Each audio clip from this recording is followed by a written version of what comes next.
mistake, roughing the passer. Now it's 1st and goal. Hands it off out of the gun. And running room hard to come by here. He gets it down to the 8. Here's 2nd and goal, operating from the 8-yard line.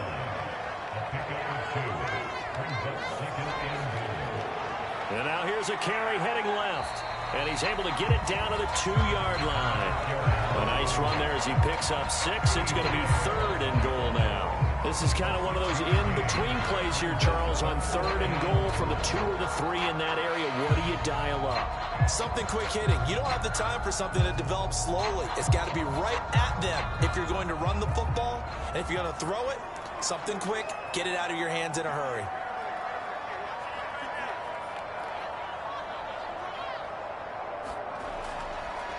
They'll run here on 3rd and goal. He'll work free from one tackle, but that's about all as he's taken down. Only a yard that time, so now a decision to be made here on 4th and goal. Defense didn't budge on 3rd down. Now what are we going to see on 4th? We are soon to find out, but does this feel like old school football or what, right? Yeah. This is an old-fashioned goal line stand. I know what I would call on offense. I would go for it. I want some type of a play where my quarterback has a chance to run it or throw it. I don't just want one static play.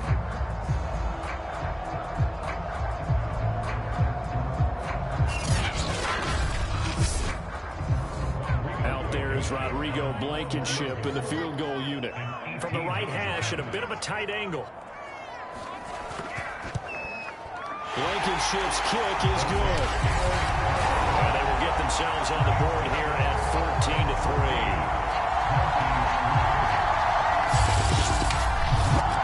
So from an offensive perspective, at least able to get on the board here right in front of the 2-minute warning. Yeah, now it's time to talk about complementary football, isn't it? Because if the defense can force a 3 and out, there could be enough time on the clock that they get the ball back for their offensive guys and maybe put some more points on the board before they have. So here are the Colts to take over. They've got the lead yet again in this ball game with their winning streak right now sitting at 10.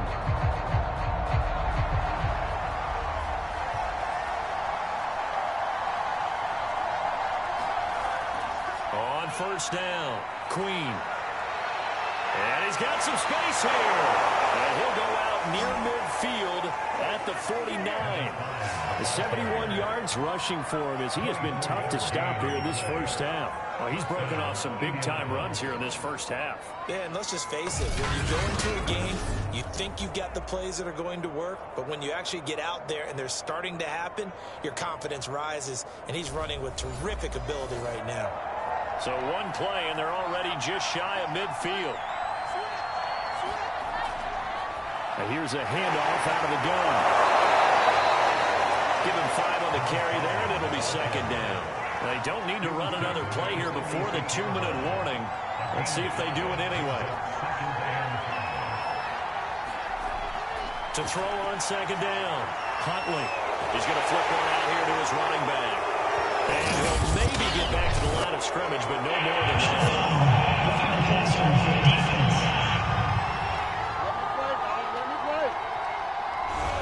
So that one will be accepted. So now a fresh set of downs. 1st and 10 after roughing the passer. Back to throw. Huntley. And he's going to have the hook up here with Harry. So nothing doing there. And it'll be 2nd and 10. So, Charles, you talk about this offense, how well they've played. I mean, the defense, too, really. But they're sitting at 10-0 now on the year. 4-0, 5-0, that's nice. But once you start hitting double digits with these wins and no losses, I think the seriousness of the situation, it just has to ramp up. Yeah, and when you do say 10-0, it can't scare you as a team. Just think about it this way. For most of the year, they've been playing to win their division and get to the playoffs. Now the playoffs are just about a foregone conclusion. So now they have to down-focus their thoughts about getting home field advantage and finishing unbeaten. They need to make sure they keep it in that order. Now the defense going to use the first of their timeouts as they'll head to the sideline and talk over what to do next. And his kick is good. And they will stretch the lead now to 17-3.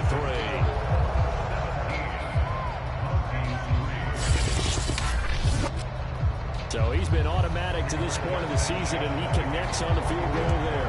And what a luxury it is to have the kicker you can depend upon, partner, because he hasn't missed all year long. Converts on that one as well. And kudos to you. You didn't jinx it. And the tackle going to be made right there at the 25-yard line. Toronto's offense ready to take over. There was still more than a minute to go in the half. Time to try to mount a drive. And I would think that they would have to. This is today's NFL. You got to push it whenever you get an opportunity. You can never have enough points with the high-powered offenses that you face. And analytics will tell you, try and score when given the opportunity.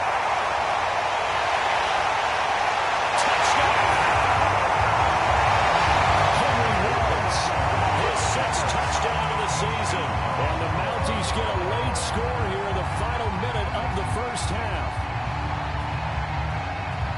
And we didn't even get a chance to settle in for that drive. A quick strike of 75 yards, and they find the end zone. Don't you get the sense that film study was behind this one, that they saw something that they thought they could take advantage of?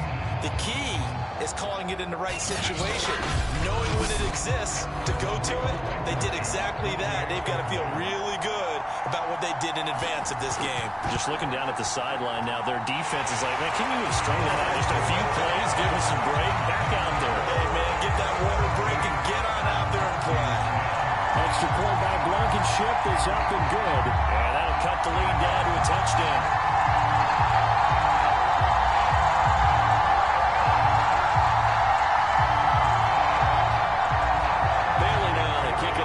The touchdown.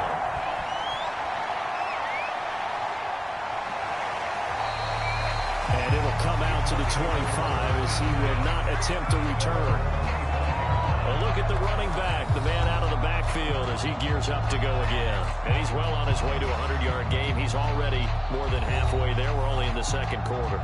And what I've always loved about running backs is they'll tell you, I had no idea how many yards I had. Right. Those guys have an innate sense of where they are in a ball game and how many yards they've accumulated, because you know they're always working towards 100. He's been working well towards 100 here. The Colts going to use the first of their timeouts as they get the stoppage with just under 50 seconds remaining in half number one. Here's a 2nd and 2 now from the 33.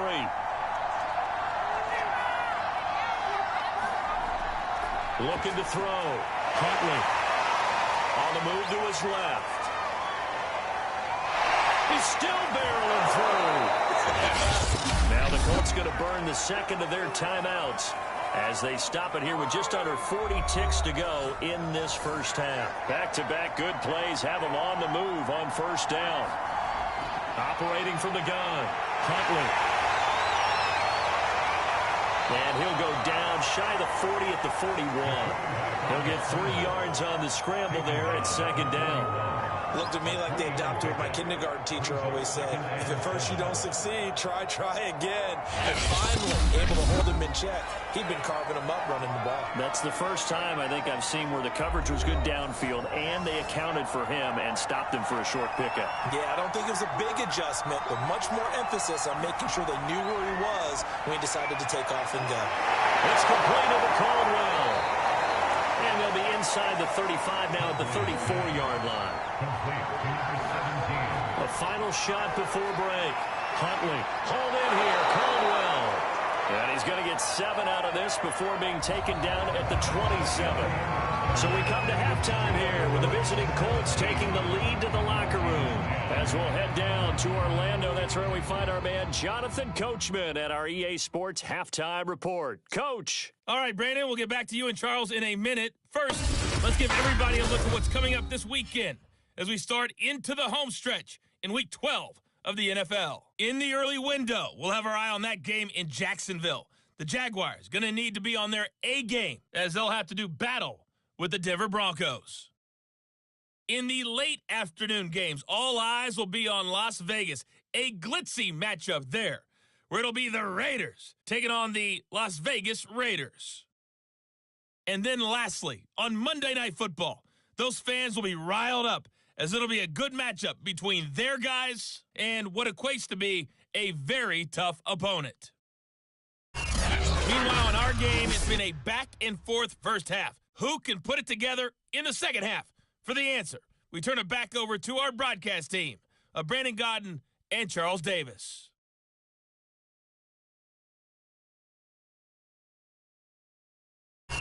Okay, Coach, adjustments likely going to play a big role in this third quarter in what's been a tight contest so far.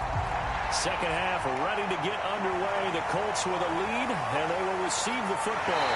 And beyond the 20, but not by much. In fact, just a yard pass there to the 21.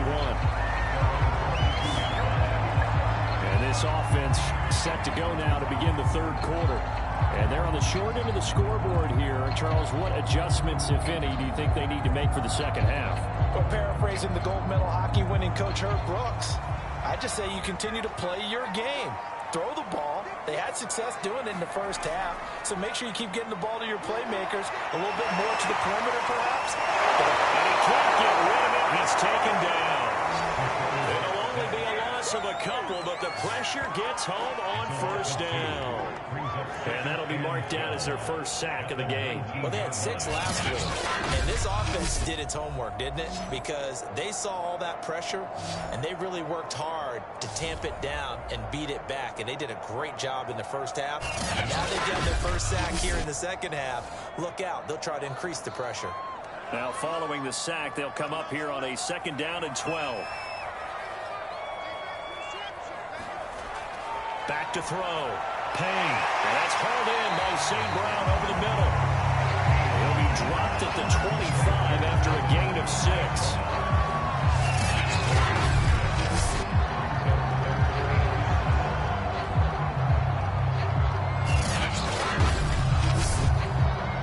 And for the Colts, an extra defensive back in there now on 3rd down. Looking to throw. Payne will get that complete to his tight end to Matt. And he's brought down, getting this one up to about the 35. We often hear the phrase sure-handed tight ends, and he certainly fits into that category. Plus, he's got a quarterback who knows to look his way when they need a big pickup. And on this play, he finds it for the first down.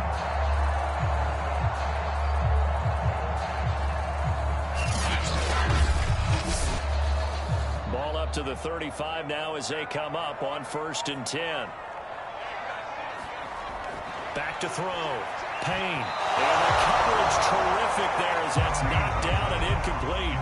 Third quarter of a tight football game as we come up on a 2nd and 10.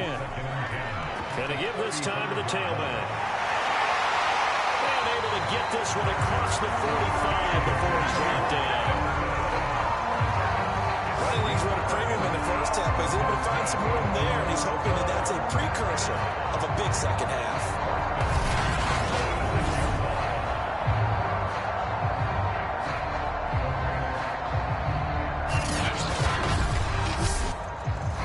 Couple of first downs to kick off the drive. Here's 1st and 10 up at the 46.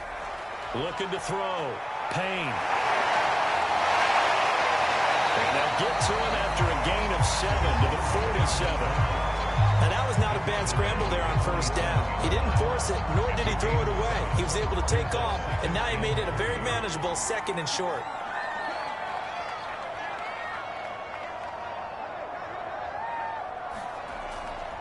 From the gun, they'll try to run it. And this won't be enough to pick up the first. A gain of 2, 3rd and 1. This will be play number 7 on the drive. 3rd and a yard. And they'll run on the inside handoff. Well, they hit him in the backfield, and he will not escape. And that is not going to get it done. That'll make it 4th down after a loss of 1. I think it's pretty evident we can say what a difference a week makes. Last week, he ran pretty much wild, didn't he? Did pretty much what he wanted to do. But this one, they've stopped him cold. That, to me, that's good scouting and even better execution. Yeah, and they stopped him behind the line right there. They obviously watched the tape a few times and made some adjustments.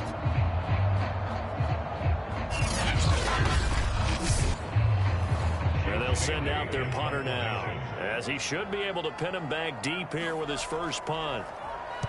He punted 5 times in the win last week as this one's away. And now where will the side judge stop his walk? That's the question. He says it crossed out of bounds at about the 17-yard line. Here's the Colts now as they get ready for their first possession on offense of the second half. So from the 17 now, here's a 1st and 10.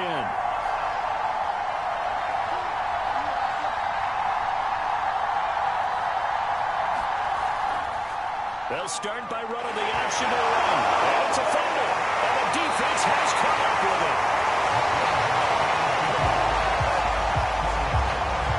So turnovers, Charles, you figure will be key in the second half, and that's a big giveaway there. Yeah, and as you and I both know, coaches are always preaching ball security, and none more often than right here in the second half of a tight football game. Now you've got to believe what the coaches are saying and take care of that football. Toronto's offense ready to take over. We have not seen much on offense from either side. These last few drives, it has been a struggle, hasn't it? Totally, and you're thinking to yourself right now, if you're on offense trying to get things figured out, okay, we self-scout every week in our game plan. How many things do we do at certain times? What are our tendencies? Time to go to some of those tendency breakers and try and create some offense. They always have those in their back pocket, don't they? You have to, and if you don't keep abreast of what you're doing, you lock into a rhythm and make it easy for the opposition. Looking for tendency breakers right now. A throw on the quick slant going to be complete. They get 6. That'll leave them with 3rd and 4. That was a nicely run slant route, and what the receiver's trying to do is make the defender think he's going upfield for a deeper route, and then breaks it off, usually after about 3 to 4 steps, and cuts towards the middle of the field. And now what he's trying to do is use his body to keep the defender away from the football and get the quarterback a really nice target. And Brandon, from our time in college football, where receivers weren't running the traditional NFL route tree, one thing they did learn: find open areas, find soft spots, and set up and catch the ball. And I think we just saw that there. Yeah, we saw that indeed, picking up the first. Under a minute to go in this 3rd quarter as they come up 1st and 10. Now a handoff here to his running back. They'll get this down inside the 10 for a pickup of about 3. Coming up on 2nd and 7. And he'll give it here to his running back. Trying to bounce it outside, but he's only able to get it back to the line of scrimmage.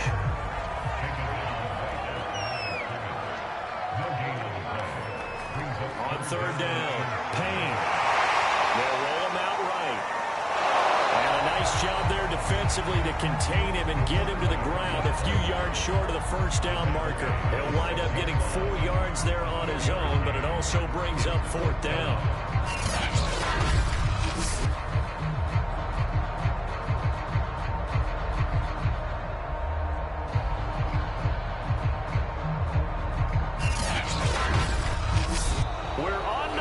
Here on Thanksgiving Day. This is the National Football League on EA Sports. 1 score down. Here we go. They're going to go for it here on 4th down. As expected, they're going for it to keep the drive alive. That's caught. Touchdown. A great play there. His 5th touchdown now on the year. And the Mounties are an extra point away from tying this game here on the 4th. We are set up for a fantastic finish now. A 4th quarter touchdown here. We're an extra point away from a tie football game. And I know they're thinking about possibly going for 2, but I'd go ahead and kick this one and just get it back to level. Rodrigo Blankenship on for the PAT. And an important one that is, as we are tied now early in this 4th quarter. So this drive spans 7 plays. 17-17 the score. All even to this point as the kick's away. And this will not be brought out. It's a touchback. Here comes the Indianapolis offense now as they get set to take over. Well, they just gave up the score to tie it. That's the bad news. The good news, plenty of time in this 4th quarter to try to grab that lead back. Both teams working on short rest, but this has been one of the better Thursday night games we've seen as they come up here on 1st and 10. And bulldozing his way, gets through, and now an opening. He's still on his feet. Touchdown, Indianapolis. A touchdown number 12 on the year. And the Colts have taken the lead. Boy, I got to say, I don't know how he made it all the way to the end zone without going down. What a run. Absolutely incredible that was, because defensively you're taught to break down, wrap up, but in this case he didn't really allow it, and really no one was able to slow him down enough for the extra help to get there. He just kept getting out of tackles all the way downfield and found the end zone. Extra point forthcoming.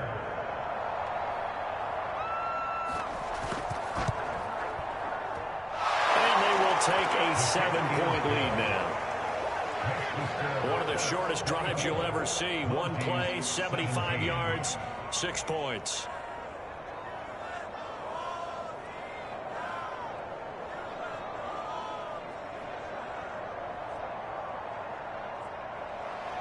Sanchez now, he'll kick it away following the touchdown. Taken in at the 3.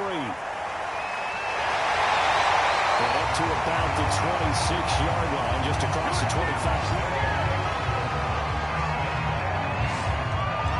Toronto's offense ready to take over. And now, after the touchdown a moment ago, they work from behind in a 7-point game in this fourth quarter.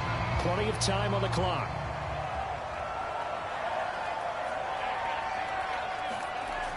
Throwing on first down. Payne steps away. And down he goes, but he takes it up to the 40. Normally we're talking about a quarterback duel where they're matching each other pass for pass. How about the footwork in this with both of these guys running the ball well? Yeah, they've mixed in the run game. You're exactly right. Now, both coaches might not like how much their quarterbacks have taken off, but another example right there of just good mobility.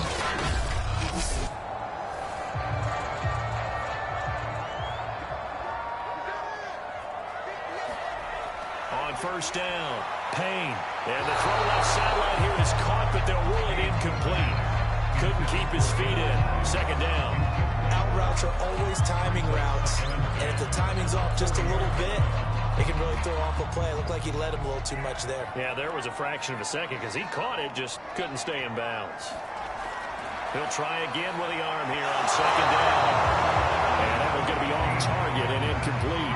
He's trying to get it to Amon-Ra St. Brown. And it'll bring up third down. You and I watched film yesterday, and you told me to watch his feet. Well, for whatever reason, his footwork just looked off on that throw. And you always love it when an ex-defensive back talks quarterback mechanics, right? Well, but you're good at it. Well, I try, all right? I don't know how good I am, but it doesn't take much to tell. His mechanics are off a little bit, exactly what you described. Footwork, that led to the incompletion. And he's able to get this one out closer to midfield across the 45. It'll be a gain of 8, but it'll also lead to a fourth down.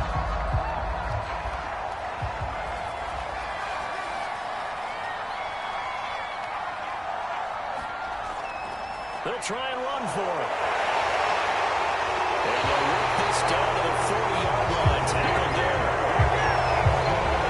I know this type of running back. I mean, this size, this intensity usually gets better as the game goes on. I can just tell you from experience, the first few quarters, oh, you're eager. You come running up there. I'm going to tackle this guy. By the fourth quarter, you're coming up and thinking about it. And D-line wearing down fourth quarter. Yeah, that's not a guy they want to see consistently. On first and 10, Payne. Open man right side to St. Brown. And he's going to get this inside the 30. 12 yards on back-to-back plays there, and that's another first down. Back to throw. Payne. Catch is made by Hockenson, the tight end.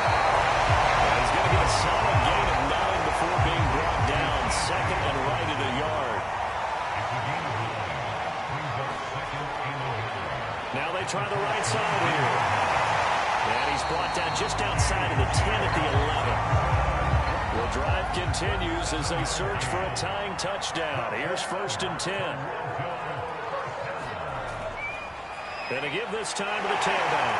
And he couldn't quite get there. Tackled down at the 1. 60 yards on the ground for him now as he's done that on 15 carries.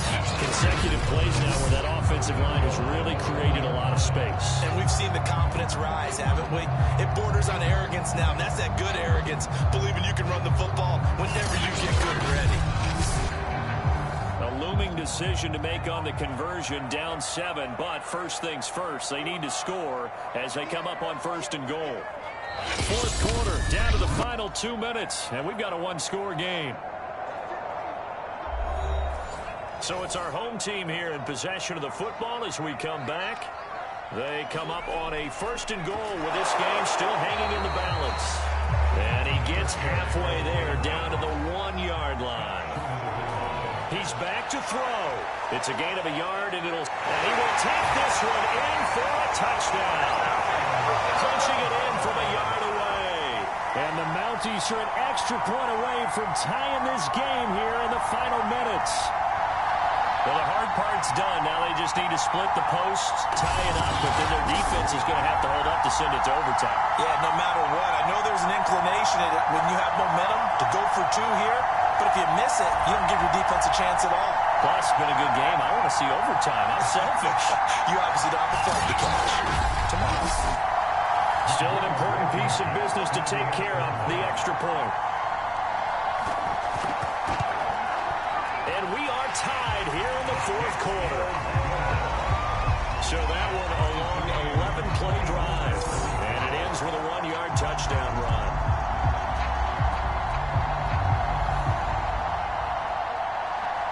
Nothing separating these two sides. 24 all our score as he sends this one away. And he'll just sit on this one as their drive will start at the 25. And now Indianapolis set to take the field. And coming off a one-play drive that was so deflating for the defense, what's their mentality? How do they rally here and stop this offense? Well, hopefully there's some determination that sets in because they weren't ready to go on the last one. Give all the credit to the offensive guys for getting it done, but to allow a run of that length, that's just not being prepared. So now, are they determined? Are they ready to read their keys and make the proper plays? And we'll see how determined they are. Finding a safety valve here. That's complete. And he'll be out of bounds after getting this one across the 40.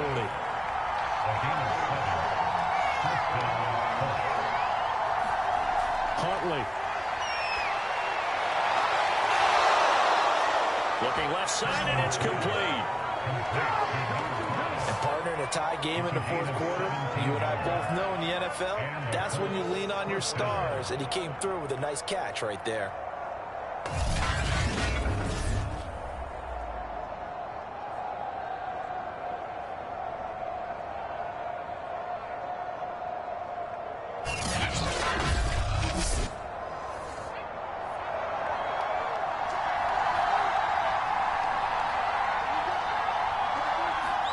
Here's Huntley.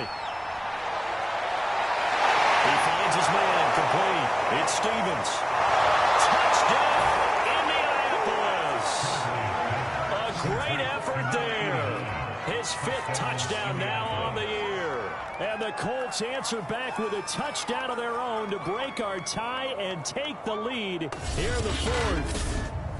Hey, that score deserves our respect, deserves our excitement.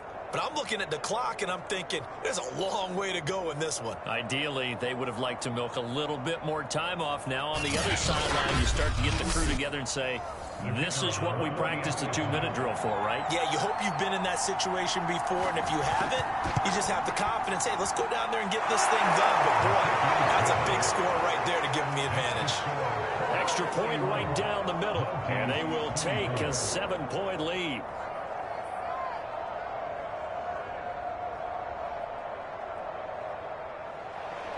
Sanchez now, he'll kick it away following the touchdown.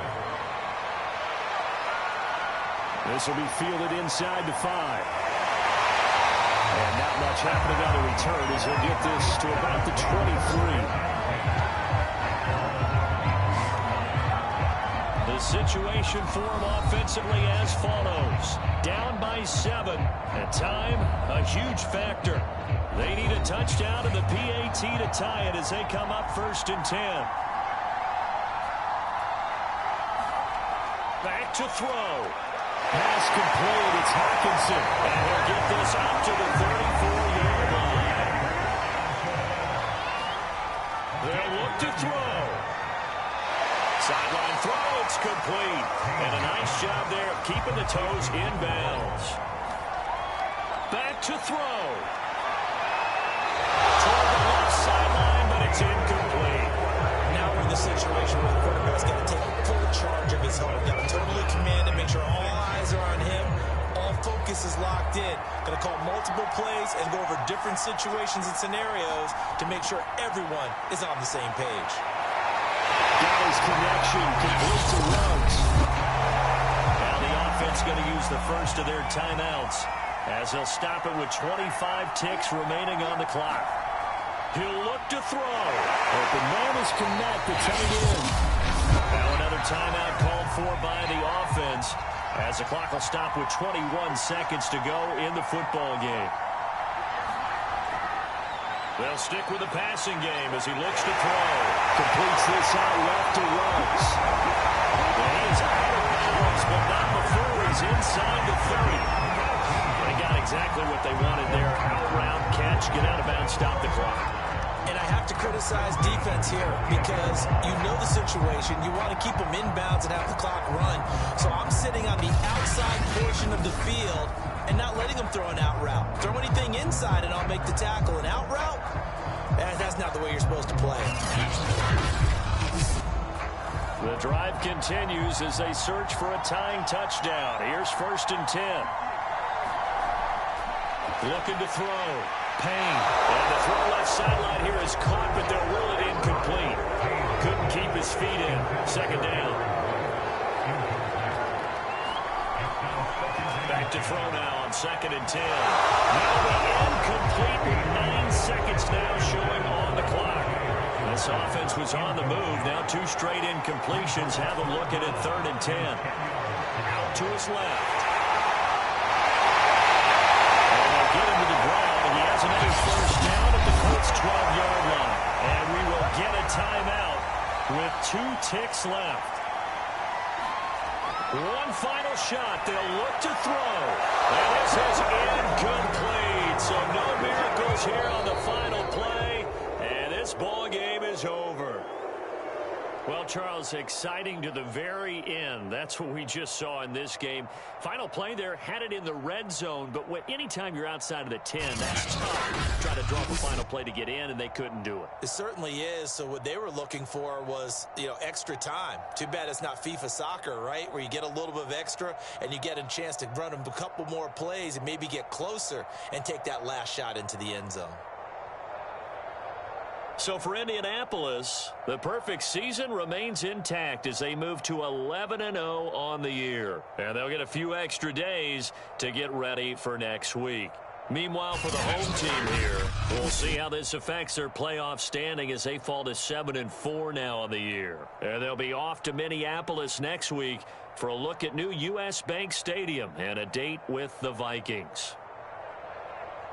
And for Charles Davis and our entire crew here at EA Sports, I'm Brandon Gaudin saying so long, everybody.